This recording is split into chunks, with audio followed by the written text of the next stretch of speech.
Welcome back to BCN news.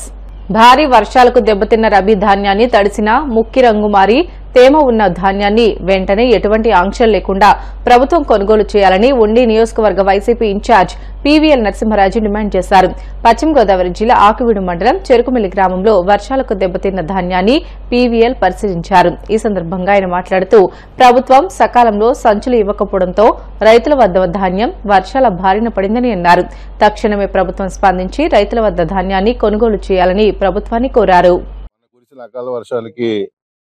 రైతులు మరి ధాన్యం తడిసి చాలా ఇబ్బంది పడుతున్నారు. 80% ధాన్యం మరి మిల్లులకు తోలడం జరిగింది. దిగడిన 20% కూడా మన అనుకోని వర్షాల వల్ల ధాన్యం తడిసి రైతులు చాలా ఇబ్బంది పడుతున్నారు. ఈ ధాన్యం కూడా ఈసరికే మిల్లులకు చేరవలసి ఉంది. కానీ ప్రభుత్వం సకాలంలో సంచులు ఇవ్వక వీళ్ళు పొలాల్లో కళ్ళాల్లోనే ధాన్యం ఉండటం వల్ల ఈ ముంపుకి గురైన ఇవన్నీ మరి ఇప్పుడు రైతులు ఎండబెట్టి ధాన్యాన్ని శుభ్రం చేసి మిల్లులు తోలాలని అనుకుంటున్నారు. వీరందరికీ కూడా సత్వరం మరి సంచులు ఇచ్చి మరి మాయిశ్చర్ కొంచెం అటు ఇటు ఉన్నా కానీ ప్రభుత్వం తప్పనిసరిగా ఈ ధాన్యాన్ని అంతా కొనాలి. ఎక్కడా కటింగ్లు లేకుండా పూర్తి మద్దతు ధర రైతులకు చేరాలని చెప్పి ప్రభుత్వాన్ని కోరటం జరుగుతుంది.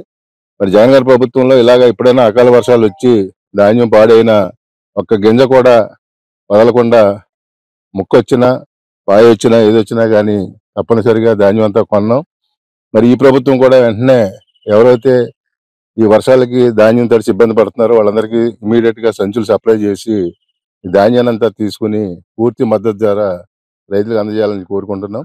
పంటలు కోత చాలా మటుకు అయిపోయినాయి. ఒక 80% దాకా ధాన్యం కూడా మిల్లులకు చేరిపోయినాయి, ప్రొక్యూర్మెంట్ అయింది. కానీ ఇంకా 20% ఉంది. ఈ ధాన్యానికి తడిసిపోయినాయి కొంత ఉన్నాయి.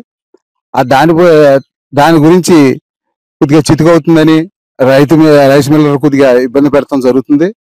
ప్రొక్యూర్మెంట్ కూడా సకాలంలో సంచులు ఇచ్చినట్లయితే ఈ రైతులు కూడా ఎంతో ఈ పరిస్థితి వచ్చి ఉండదు. కాబట్టి గవర్నమెంట్ సకాలంలో ఈ సంచులు శుభ్రంగా ఇచ్చి తేమ శాతం కూడా తగ్గించి కూడా ఎక్కువ ఉన్నా సరే తీసుకుని సరైన రేటు కల్పించి రైతులను ఆదుకోవాలని మా వైఎస్ఆర్ పార్టీ తరఫున డిమాండ్ చేస్తున్నాం. అదేవిధంగా ఆకివీడు మండలంలో గత ఆగస్టు నవంబర్ నెలలో ఇన్సూరెన్స్ ఇప్పుడు వరకు రైతులకి అక్కడ వేయడం జరగలేదు. సబ్సిడీ ఇన్పుట్ సబ్సిడీ కూడా కొంతమేరగా వేశారు. కాబట్టి అదేవిధంగా రైతులకి రైతు భరోసా ఇచ్చే మీ 20,000 ఇస్తామని చెప్పారు. రైతుల్ని ఏ విధంగా ఆదుకోవడం జరగలేదు. జగన్ గారి ప్రభుత్వంలో గత ప్రభుత్వంలో మొత్తం 1,70,000 కోట్లు ఒక రైతులకే ఖర్చు పెట్టిన ఘనత జగన్ ప్రభుత్వంలో జరిగింది. రైతులకు అంతా మేలు చేసినా ఏదైనా ఇన్పుట్ సబ్సిడీ కావాలన్నా వెంటనే పరిశీలించిన వెంటనే నెల రోజుల లోపు పడిపోయేది. అదేవిధంగా ఇన్సూరెన్స్ కూడా వెంటనే తక్షణమే అమలు చేసేవారు. దాంట్లో అమరావతి అంటున్నారు, అమరావతిని భ్రమరావతి చేస్తున్నారు.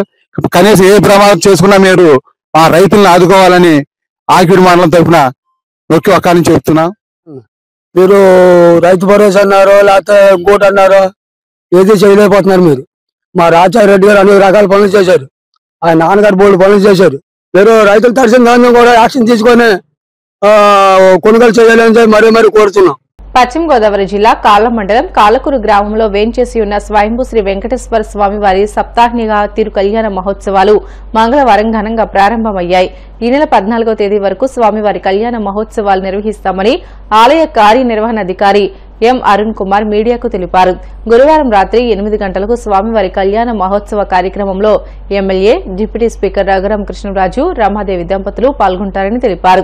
అదేవిధంగా 12వ తేదీ సోమవారం సాయంత్రం 4 గంటలకు స్వామివారి రథోత్సవం, 17వ తేదీ ఉదయం 10 గంటలకు అఖండ అన్న సమారాధన నిర్వహిస్తామని తెలియజేశారు. ఈ కార్యక్రమాలకు భక్తులందరూ విచ్చేసి తీర్థ ప్రసాదాలు స్వీకరించవలసిందిగా కోరారు. స్వామివారి వార్షిక తిరు కళ్యాణ మహోత్సవాల్లో భాగంగా ఈ రోజున విశ్వక్సేన పూజ, పుణ్యవాచనము, దీక్షాధారణ, మృత్ సంగ్రహణ, ధ్వజారోహణ కార్యక్రమాలు అత్యంత వైభవంగా జరిగాయి. ఈ కార్యక్రమానికి పెద్ద ఎత్తున భక్తులు కూడా విచ్చేసి స్వామివారి యొక్క తీర్థ ప్రసాదమును స్వీకరించారు. ఈ రోజు విశేషం ఏమనగా శ్రీ స్వామివారి యొక్క ఈ ధ్వజారోహణ కార్యక్రమంలో గరుడ ప్రసాదాన్ని ఎవరైతే సంతానం లేని దంపతులు స్వీకరిస్తారో వారికి సంతానం కలుగుతుందని చెప్పి ఇక్కడ ప్రతీతి. కావున ఆ సంతానం కోరుకునేటువంటి దంపతులు కూడా విశేషంగా ఇచ్చేసి స్వామివారి యొక్క ప్రసాదాన్ని స్వీకరించి స్వామివారి యొక్క కృపకు పాత్రలు అయినారు. కనుక భక్తులందరూ కూడా ఈ కళ్యాణ మహోత్సవాలకు ఇచ్చేవలసిందిగా కోరుతున్నాం. 12వ తారీఖు వైభవపేతంగా శ్రీ స్వామివారి దివ్య రథోత్సవం సాయంత్రం 4 గంటలకు ప్రారంభమవుతుంది. అలాగే 8వ తారీఖు సాయంత్రం 7 గంటలకు మన ఆంధ్రప్రదేశ్ డిప్యూటీ స్పీకర్ శ్రీ కనుమూరి రఘురామకృష్ణ రాజు గారి దంపతులచే స్వామివారి యొక్క కళ్యాణ మహోత్సవం వైభవంగా జరుగుతుంది. కావున పెద్ద ఎత్తున భక్తులందరూ కూడా విచ్చేసి స్వామివారి కళ్యాణ మహోత్సవాన్ని తిలకించవలసిందిగా కోరుతూ ఉన్నాం. 17వ తారీఖు శనివారం అఖండ అన్న సమారాధన కార్యక్రమం. పాఠశాల విద్యారంగ సమస్యల పరిష్కారానికి ఉపాధ్యాయుల ఆర్థిక ప్రయోజనాల కోసం పశ్చిమ గోదావరి జిల్లా భీమవరం మండల శాఖ ఆధ్వర్యంలో ఆంధ్రప్రదేశ్ టీచర్స్ ఫెడరేషన్ రాష్ట్ర సంఘం ఇచ్చిన పిలుపు మేరకు నిరసన కార్యక్రమం చేపట్టారు. ఈ సందర్భంగా జిల్లా అధ్యక్షులు జి ప్రకాశం మాట్లాడుతూ గత ప్రభుత్వం 117 జీవో ద్వారా పాఠశాల విద్యా వ్యవస్థను నిర్వీర్యం చేసిందని అన్నారు. దాన్ని పరిష్కరించాలని ఏపీటీఎఫ్ ఆధ్వర్యంలో ఎన్నో ఉద్యమాలు ధర్నాలు చేస్తున్న సమయంలో తాము అధికారంలోకి వస్తే 117 జీవోను రద్దు చేస్తామని పాఠశాల విద్యా వ్యవస్థను కాపాడతామని నారా లోకేష్ యువగలం పాదయాత్రలో హామీ ఇచ్చారని గుర్తు చేశారు. కానీ అధికారంలోకి వచ్చిన తర్వాత కూటమి ప్రభుత్వం ఆ జీవోను రద్దు చేయకుండా పాఠశాలను 8 నుంచి 9 రకాలుగా వర్గీకరించడానికి సిద్దమవుతుందని ఆ విధానాన్ని ఏపీటీఎఫ్ వ్యతిరేకిస్తుందని తెలిపారు. ఉద్యోగ ఉపాధ్యాయులకు సుమారుగా 30,000 కోట్లు ఆర్థిక బకాయిలు ఉన్నాయని వాటిని చెల్లించాలని బకాయి పడ్డ 3 డిఏలను చెల్లించాలని అన్నారు. 11వ పీఆర్సీ గడువు పూర్తయి 2 సంవత్సరాలు కావస్తున్నా 12వ పీఆర్సీ కమిషనర్ను నియమించలేదని పీఆర్సీ అమలు ఆలస్యం అవుతున్నందున మధ్యంతర వృత్తి కింద 30% ఇవ్వాలని డిమాండ్ చేశారు. ఈ కార్యక్రమంలో జిల్లా ఉపాధ్యక్షులు జి ప్రసన్న కుమార్, భీమవరం మండలం అధ్యక్ష ప్రధాన కార్యదర్శులు శ్రీనివాస్, పి పేతురు, ఉపాధ్యక్షులు టి ఏసోబు నరేంద్ర, కార్యదర్శులు T Rambabu, Yesepu Ramesh Babu, why Balaswamy, Jeevaratnam, పేతురు తదితరులు పాల్గొన్నారు. ప్రభుత్వం పాఠశాలలను నిర్వీర్యం చేస్తూ తీసుకొచ్చిన 117 జీవో గత ప్రభుత్వం 6 రకాల పాఠశాలను తీసుకొచ్చి పాఠశాల విద్యను నిర్వీర్యం చేసింది. ఆ సమయంలో ఏపీటీఎఫ్ మరియు మిగతా సంఘాలు కూడా అనేక ఉద్యమాలు చేస్తున్న సమయంలో ప్రతిపక్షంలో ఉన్న తెలుగుదేశం పార్టీ యువ నాయకులు నారా లోకేష్ గారు యోగాలో పాదయాత్రలో మేము అధికారంలోకి వస్తే 117 జీవోలు రద్దు చేస్తామని చెప్పి ఉన్నారు. కానీ అధికారం వచ్చిన తర్వాత జీవోను రద్దు చేయకపోగా అదే జీవోను ఫాలో అవుతూ గత ప్రభుత్వం 6 రకాల ప్రభుత్వం 8 రకాల నుంచి 9 రకాల పాఠశాలను తీసుకొస్తుంది. ఈ విధంగా తీసుకురావడం వల్ల ప్రాథమిక పాఠశాలలు ఏకోపాధ్యాయ పాఠశాలగా ఏర్పడి ఒక ఉపాధ్యాయుడితోటి విద్యా వ్యవస్థ గుర్తుపడి సుమారుగా 25,000 ఏకోపాధ్యాయ పాఠశాలలు ఒక సంవత్సరం లోపల మూతపడే పరిస్థితి ఏర్పడింది. ప్రభుత్వం ఈ విధమైన నిర్ణయం తీసుకోవడాన్ని ఆంధ్రప్రదేశ్ టీచర్స్ ఫెడరేషన్ అనేక ప్రాతినిధ్యాలు చేసినా కానీ ప్రభుత్వం పట్టించుకోకపోగా ఈ రోజు ఉపాధ్యాయుల్ని రోడ్డుకెక్కే పరిస్థితి తీసుకురావడం జరిగింది. అందులో పిలుపు భాగంగానే రాష్ట్రంలో ఉన్న అన్ని పాత తాలూకా కేంద్రాల్లో ఈ రోజు ఈ నిరసన ప్రదర్శన చేయడం జరుగుతుంది.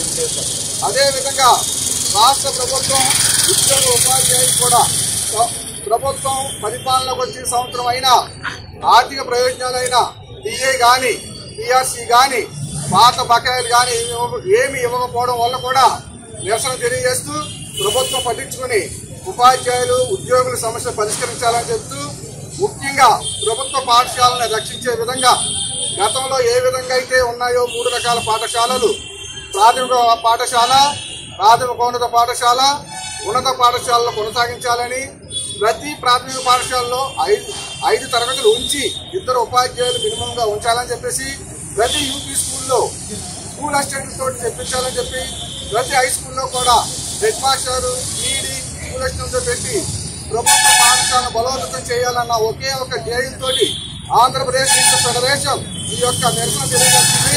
ప్రభుత్వం ఎప్పటికైనా మరి ప్రభుత్వ పాఠశాలను రక్షించే దిశగా చర్యలు తీసుకోవాలి. లేని పక్షంలో ఇదే నెల 9వ తారీఖున జిల్లా కేంద్రాల్లో కూడా ధర్నా చేస్తామని తెలియజేస్తూ జిందాబాద్ జిందాబాద్ జిందాబాద్ జిందాబాద్ ప్రభుత్వ పాఠశాలలను ప్రభుత్వ పాఠశాలలను టీఆర్సీ కమిషన్ బకాయపడ్డ 3 డిఏలను జిందాబాద్. వార్తలు ముగించే ముందు ముఖ్య అంశాలు మరొకసారి. 2027 డిసెంబర్ నాటికి పోలవరం ప్రాజెక్టు పూర్తి చేయాలన్నదే కూటమి ప్రభుత్వ లక్ష్యమన్న మంత్రి నిమ్మల. రాష్ట్ర అభివృద్ధి పోలవరం పైనే ఆధారపడి ఉందని వెల్లడి. రబీలో ధాన్యం సేకరణలో ఎదురవుతున్న సమస్యలపై కాకినాడ కలెక్టరేట్లో మంత్రి నాదెండ్ల సమీక్ష. అకాల వర్షాల వల్ల తడిసిన ధాన్యాన్ని కొనుగోలు చేస్తామని స్పష్టీకరణ.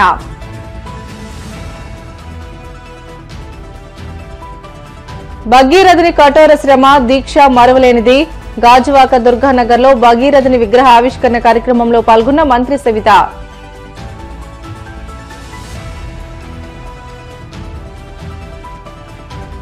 వాడపల్లి వెంకన్న ఆలయంలో ప్రత్యేక పూజలు.